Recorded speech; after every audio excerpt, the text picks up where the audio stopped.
Hello there, welcome back to the channel. Thinking about using Cashapp to buy Vbucks for Fortnite? Let's talk about whether it's possible and what to do if it's not. First thing first, you cannot directly use Cashapp to buy Vbucks in Fortnite. Fortnite doesn't accept Cashapp as a payment method at checkout. But here's a workaround. You can use your Cashapp card, which works like a Visa debit card.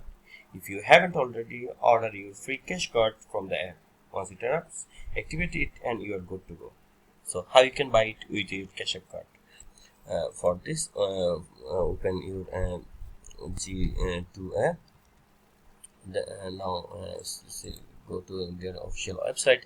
Now from here, just select your preferable one. Now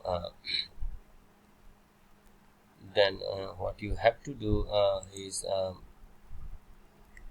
when you go to a payment page, you have to put your card number and enter the Cashapp card number, and you can pay with Cashapp card, and that's how you can buy Vbucks with your Cashapp. If you found this video helpful, then don't forget to give a like.